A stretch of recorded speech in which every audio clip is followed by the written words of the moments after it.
Good morning, everyone. This is Ellen Jennings with BEI. Thank you for joining us this morning. Our presenter today is going to be Mike DePalma of Datto.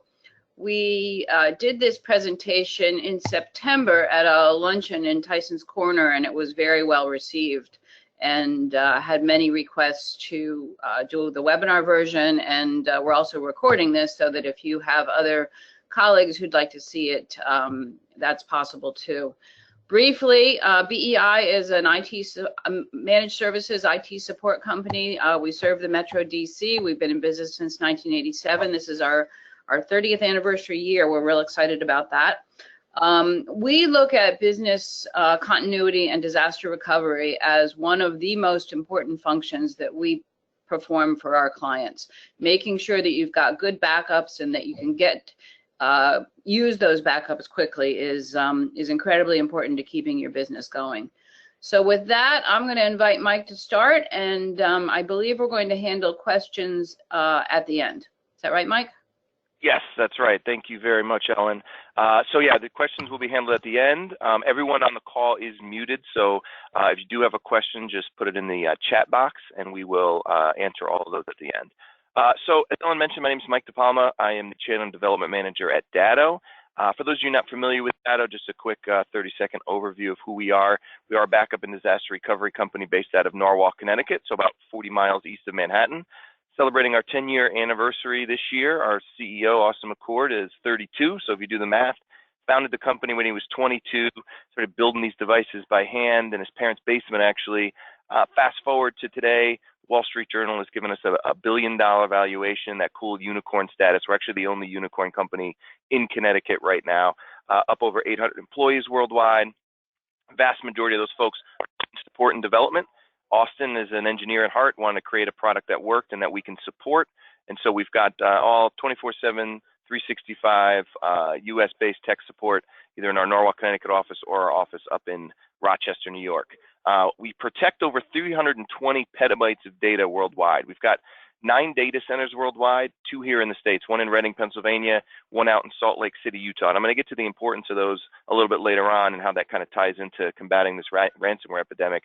But for those of you on the call or listening to the recording that are not familiar with the size of a petabyte, most people are familiar with the size of an MP3 file. If you had 1 petabyte of MP3 files, you could play music continuously for about 2,000 years. So that's the size of a petabyte of data. So it's it's actually one of the largest private clouds in the world. So let's get into ransomware. What is it? There's a lot of misconceptions as to what the ransomware epidemic is really all about. And it starts with understanding really what ransomware is. The data is actually not leaving your network. There are some times where you will see ransomware combined with another virus, where the ransomware is kind of just a smokescreen for something else where they're trying to steal your data. But ransomware on its own is not stealing your data. All they're doing is encrypting your data, and then they're going to ask for a ransom in order to get that encryption key and unencrypt the data. Now, what makes this such a problem and what's made it such an epidemic is, for years, the folks that were getting hacked were the people that had data that on its own held value, that could be bought and sold on the black market, financial information that could be used for a criminal to come in and just extract money directly from you, personal information that could be used for identity theft, these type of things. What ransomware has done is actually flip that on its head. They really don't care what data you have, what type of data it is. They just know that regardless of what business you're in, what profession you're in, you are tied to your data and you can't operate without it, and you'll pay to get it back. And they know that. And so that allows them to cast this net, which will now include the large Fortune 500 companies, municipalities, hospitals, universities, all the way down to the one-person nonprofit operating out of their home that can't operate without their data. And so that's why it's been so huge. They ask for the money in Bitcoin, which is an online currency for those of you folks that aren't familiar with it, which is pretty much completely anonymous.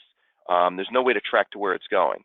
And so they really have, mastered the art of attacking businesses, extracting the money, and then being able to hide in anonymity and not get caught by these criminals.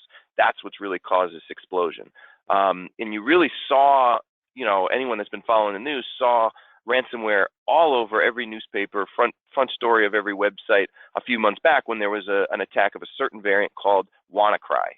And what made WannaCry interesting is, we've seen attacks all over the world for the last several years, but never have we seen something of this scale. There were 220,000 computers infected in a single day, covering over 150 countries. And so we've never seen something like this. And what was interesting was I was doing a presentation down in Allentown, Pennsylvania, about 2 weeks after the WannaCry attack occurred. And there was a gentleman from the FBI there. He was actually the head of the cybersecurity unit for Philadelphia. And he was there doing a much scarier presentation than I was given, where he was talking about cyber warfare and all that type of stuff. But he ended with ransomware because it was such a hot button topic at the time. And he said, okay, well, the FBI currently has two theories as to what was behind this and who was behind this. Now, the first theory was this was just a test, because what was interesting was there wasn't a lot of money actually extracted via these ransom payments, despite the fact that so many people were infected. They asked for $300 across the board, regardless of the size of the company, the type of the company. And so the first theory was this was just a test. That's the most obvious theory. Okay, we want to see how many computers we can infect with this particular virus in a single day. And then the next step is going to be, okay, now we're going to figure out how to really monetize this. And so that was the first theory. The second theory, though, is the one that I think bore out to be true. And this is a little bit more interesting. And when he first mentioned it, I said, this probably can't be right. But then seeing what has happened over the last couple of months, I believe it's true. And the second theory is the intent of these criminals really was never to make a lot of money off of the ransom payments. Anything that they made via those $300 ransom payments was just gravy. The second theory says that the whole intent of this was to drive up the cost of Bitcoin, because the folks that are behind this are no longer the people on their couch just doing these little hacking attacks in order to, brag to their friends about, making the news. This is organized crime. Let's not kid ourselves. This is what organized crime is doing nowadays. And they now have tens of millions of dollars tied up into Bitcoin. So if they could scare the entire world into buying Bitcoin and driving up the cost, they could make tens or if not hundreds of millions of dollars in profits without even having to worry about people paying or not. And so let's take a look at what the cost of Bitcoin has done this year. On January 1st of this year, you could buy a single Bitcoin for $998. As of last week, that cost of one Bitcoin has risen to over $5,800. And actually, about a week and a half ago, it crossed the $6,000 mark. So they've increased the value of this online currency that they have sixfold by scaring the world into going out and buying it. Because what was happening was there were large corporations out in Europe that were gobbling up Bitcoin as much as they can on a daily basis. And the next day they'd go buy more because they were fearing that there was going to be another attack, and they wanted to be prepared with the Bitcoin in place so that they can make these payments and keep their business up and running. For anyone that has never started a Bitcoin account, there is a process to it. It's not as easy as going into a bank and saying, okay, I want to open up an account. Here at Data, our finance team approved all the members of my team. I'm part of a 5-person team that goes around and does a lot of these presentations, and they wanted us to have a Bitcoin account so that we could talk about it intelligently and actually understand the inner workings of it. And so they said, okay, we're going to fund $100 worth of Bitcoin into your account. And this was in August. And I get the notification, set up your account. I do that. I send over the secret encrypted passcode to get money dumped into my account. And they said, okay, the deposit has occurred. It should happen in the next couple of days. It took 6 days for that $100 to get to my account. And by the time it got to my account, it was only valued at $87. And so the criminals know this, and the large corporations know this. That's why they were buying it up, because if you get hit with ransomware, it's not as simple as saying, okay, I'm just going to pay this and get on with my day. It's a huge process to get one of these accounts set up, and then the value is changing on a daily basis. And so we want to look at how these criminals are getting in. It's much different than the hackers in the past. It used to be you'd get the email from the Nigerian prince or from a long lost cousin saying, send me $5,000 and in a couple months I'm going to send you $1 million, these type of things. Nobody's really falling for those anymore. Nowadays, these folks are using highly sophisticated, socially engineered spear phishing attacks with the intent of gathering a lot of information about you and your company, sending out an email that's going to look like every other email in your inbox. And so as this FBI agent was giving his presentation, all these scary slides, all of a sudden he puts up a picture of a house. And he says, hey, does anybody recognize this house? And so there's about 150 people in the room, and everybody's kind of looking at each other. And eventually, a couple seconds later, a guy in the back of the room leans forward and he goes, hey, that's my house. And he says, that's right, it is your house, gorgeous house. And oh, congratulations, because I just noticed that you got a promotion at work a couple weeks ago. And you graduated from Penn State in 2002, right? Nice, it's a great school. And he starts rattling off all these statistics about this guy. And now everybody in the room's kind of murmuring back and forth, and you see the kind of panic look on this guy's face. And the FBI agent finally says, well, I bet you think I used all the tools at my disposal here at the FBI to gather all this information about this gentleman, right? Wrong.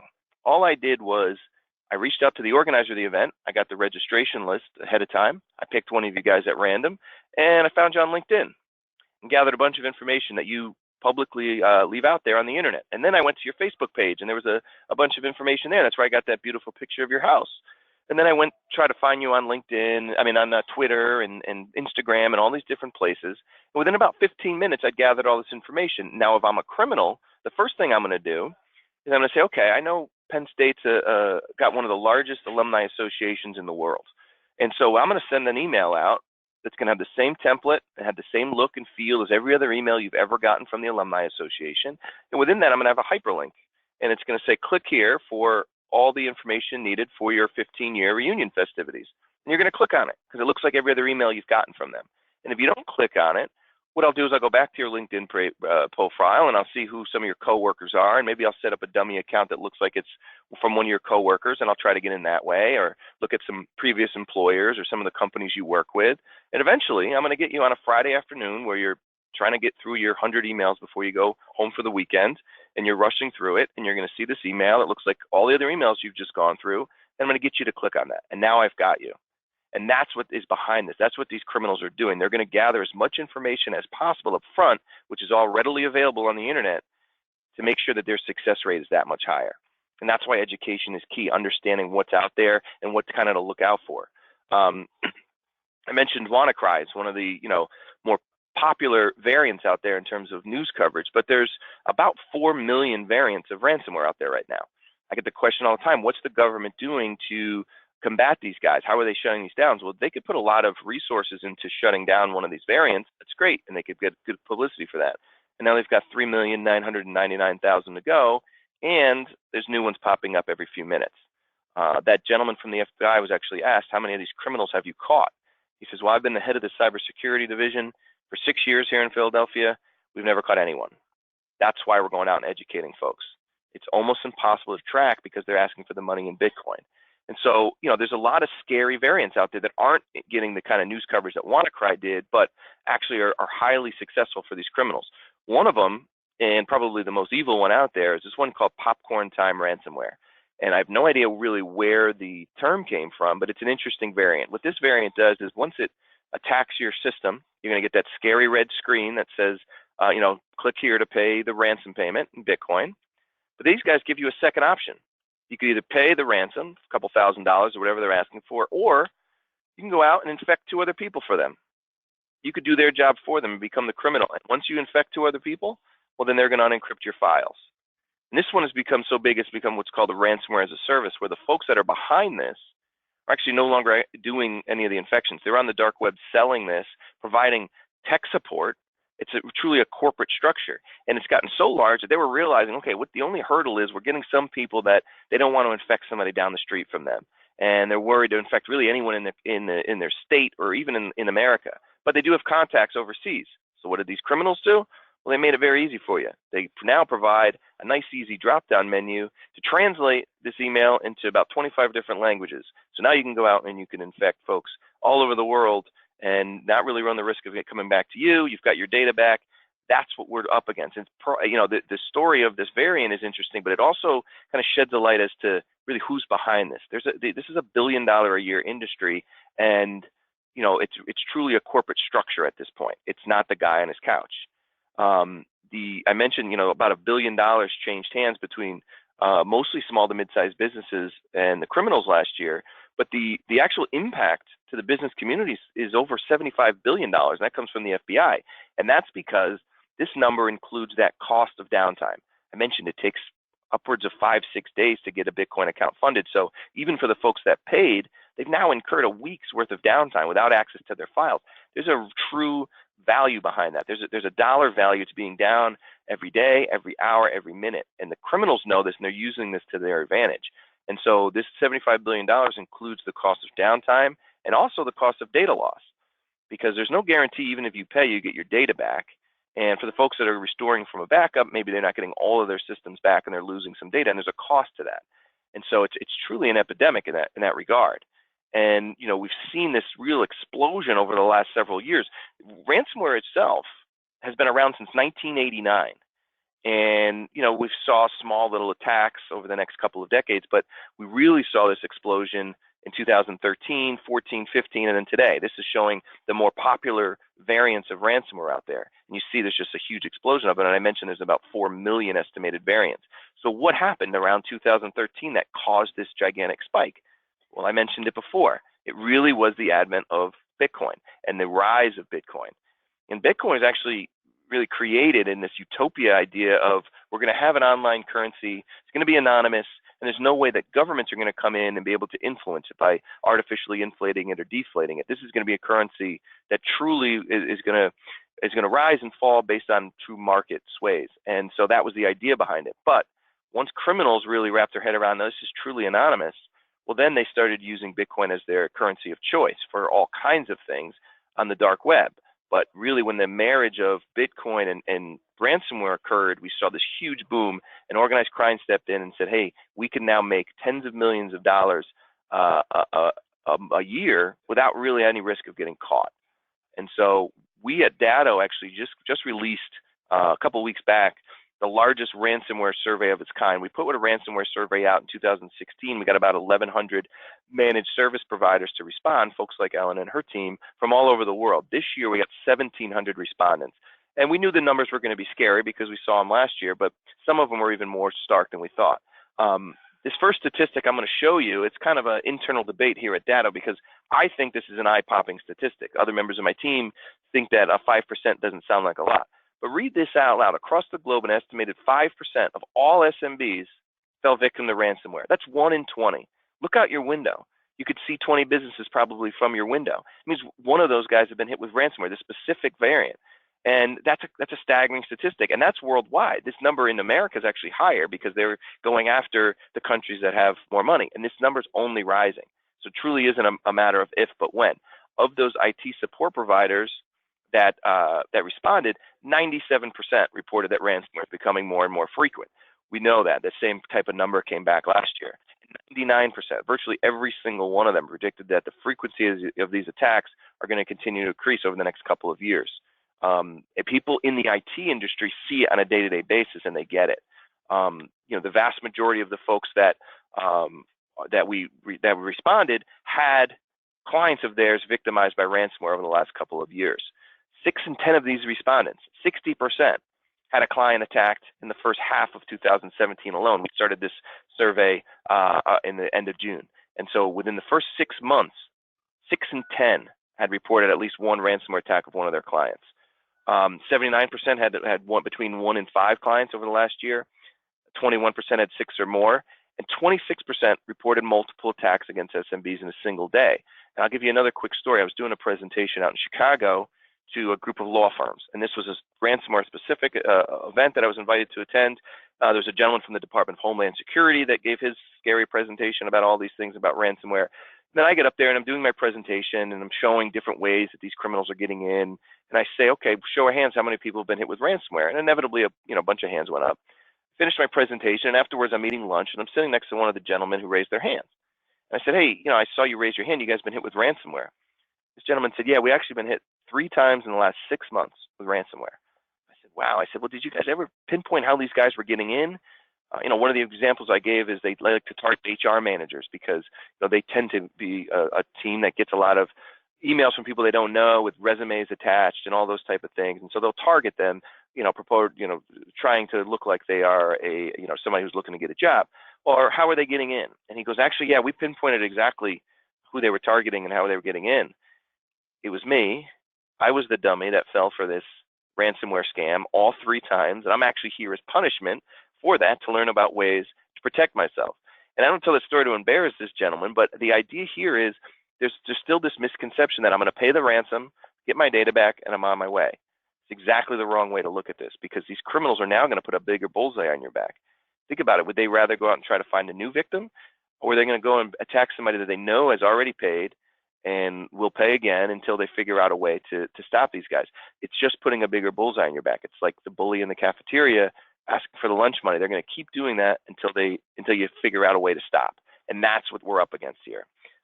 Less than a third of these attacks reported to the authorities. It's actually up a little bit from my report last year, but it still shows that most of these reports most of these attacks are unreported. This is because a lot of times the victims are small to mid-sized businesses, and they don't want to go report to the FBI that they got a ransom request of $2,000 or $3,000. So most of these folks are trying to handle it in-house. Because again, that cost of downtime is huge. They just want to get up and running again. They can't deal with, running through, the authorities on this. And so most of them are not being reported. And, I mentioned, the SMB market being attacked a lot, and it's kind of a misconception out there as to who is being attacked, because you see the stories about the hospitals or the municipalities or the police station in Texas who was hit, but the vast majority of these attacks are in the small to mid-sized business market. And the vast majority of the folks that are being asked for payment are only being asked for about $2,000. Let's step that back.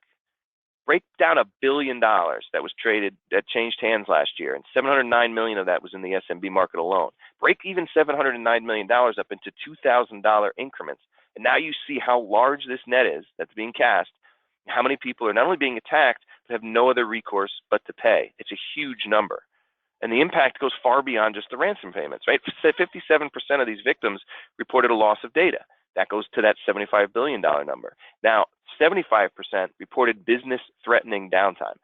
Nowadays, being down for a couple days or, God forbid, a couple weeks can really put your business in jeopardy of going out of business.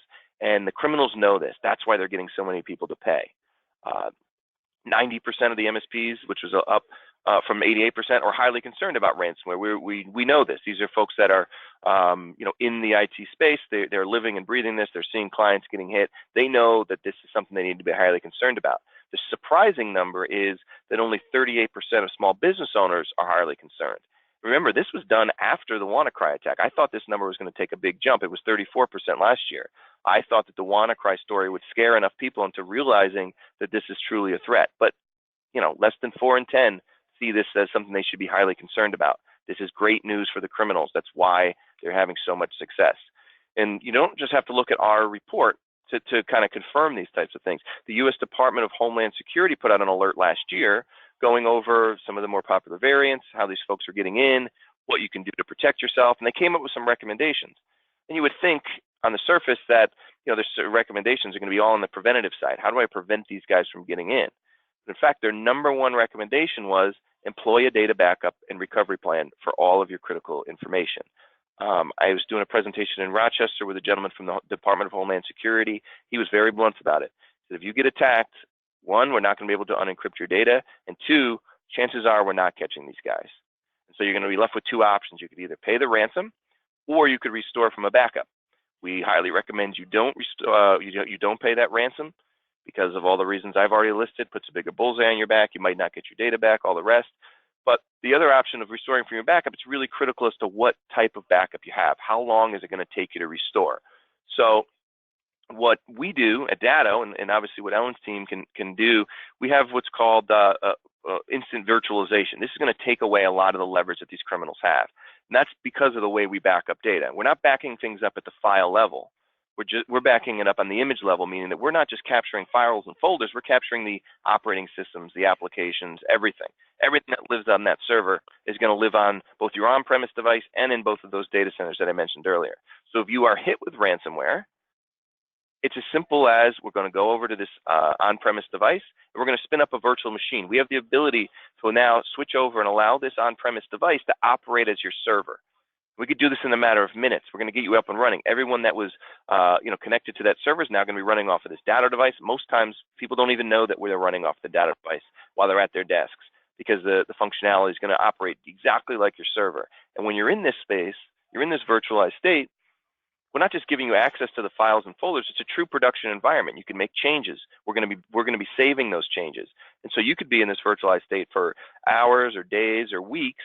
And once you're ready with a new server in place or a server that's been wiped clean, we could do a bare metal restore and get all of that data, including all the changes that were made while you were in this virtualized state, onto that new piece of hardware.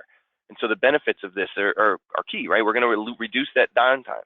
How long is it going to take you from your current backup to restore? Is it going to be a couple of days? Is it going to be a couple of weeks, a couple of hours? You need to understand that, because that leads to your RTO and your RPO question. I know that there's a lot of acronyms in technology. The two that these criminals are exploiting the most are your RPO and your RTO. Now, your RPO is pretty simple, your recovery point objective. How much data are you at risk of losing at any given time? Are you backing up your data daily? Well, now you're running the risk of losing a day's worth of data, which might be fine for you. Are you backing it up hourly, weekly? You got to understand at least what that number is and make sure that that's aggressive enough for what you need to be doing.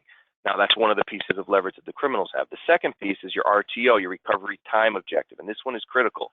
This is how much downtime would you absorb if your systems were to go down, if you're hit with ransomware. How long is it going to take you to restore? Have you ever tried, have you ever done a test run to be able to say, yes, if our systems go down, we could be back up and running in a day or 2 days or a week or an hour? Instant virtualization allows you to reduce that RTO to, as I mentioned, minutes or hours, depending on the complications of your system, as opposed to days or weeks. And you have the ability to do this both locally or from either one of our data centers. The real test for Datto specifically was Hurricane Sandy a few years back. We're located right on Long Island Sound. We were hit very hard by Sandy. A lot of our clients at that time were on the East Coast. When Sandy came through, we had thousands of businesses of all shapes and sizes, all different professions, living out of our data centers, operating out of our data centers for weeks as their server rooms were being drained out, new racks were being put in. And so a lot of these businesses wouldn't have been able to stay in business had they not had these virtualization capabilities. At the end of the day, after Sandy and the cleanup was all done, we were able to announce that we didn't lose a single piece of data to any of our clients impacted by Sandy, which now kind of gave us worldwide recognition and kind of propelled us to where we are today. So the instant virtualization capabilities are critical, and it takes away a big piece of leverage that these criminals have. So I'm going to leave you with an example.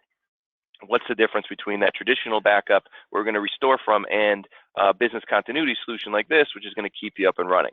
You may have seen this story. It's almost a year old now, but the San Francisco Metro Transit Authority was hit with ransomware on Black Friday of last year. Again, these criminals know when to hit, when it's going to hurt the most. And so, to their credit, the Metro Transit Authority immediately put out a statement and said, yes, we've been attacked with a ransomware virus. We've been asked for $73,000. We do not have any intention of paying this ransom. First and foremost, the government recommends that we don't pay these ransom payments, and we don't want to deal with criminals in this regard. But second of all, we have a very strong, robust backup solution. We are confident we're not going to lose any data here. And so their IT team now huddles together and says, okay, how long until we could restore all of our systems? And they were pretty confident. They said, we've run these tests before. Well, we think we'll be back up and running on Sunday morning. So now they're faced with 2 days of not having access to the payment processing systems for the light rail and the bus system. And so their first option was, okay, well, we could shut this down. We could shut down the light rail and the bus system for 2 days in the busiest shopping days of the year, which really wasn't an option. Or they can go with option 2, which is what they did. They gave away free rides. They gave away free rides for 2 days on Black Friday and the subsequent Saturday. Now, they were able to get back up and running on Sunday morning like they said. They didn't lose any data.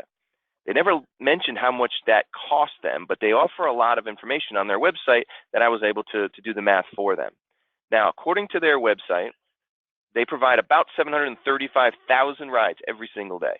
Those numbers are probably higher on these 2 days, but let's just take their numbers. This is what they claim on their website. It's $1 to ride the bus, $2.25 to ride the light rail. So we don't know how many people, what that breakdown is, but we know the numbers. They were down for 2 days. They lost anywhere between $1.5 and $3.3 million in lost revenue. They could have paid the $73,000, hopefully got their data back, or they can incur this downtime, which is going to cost them several million dollars. Now, the San Francisco Metro Transit Authority can absorb this.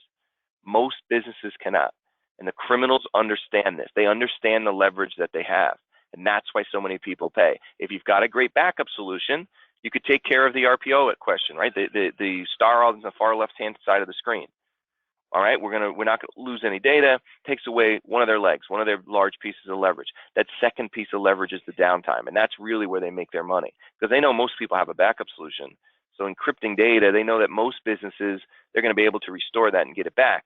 But they also know that those restoration times can take weeks if it's, depending on the type of solution you have. The only way to eliminate that right-hand side of the screen, that downtime, is through a business continuity solution, is through that virtualization capability. If you've got a true business continuity solution, you've got both of these stars taken care of. You've got an aggressive enough RPO, you could set your schedule as often as you want. We're testing those backups and let them know that they're valid. We're also testing the fact that they have those virtualization capabilities. All those cool features we saw a couple slides ago about the instant virtualization, we're testing that as well, so that you're able to answer that RTO question. How long until we can get back up and running? Well, we're going to eliminate that. We're going to reduce that to a matter of minutes or hours and get you back up and running. And you've now taken out both pieces of leverage that these criminals have. So with that, if anyone does have any questions, you could type them into the chat box.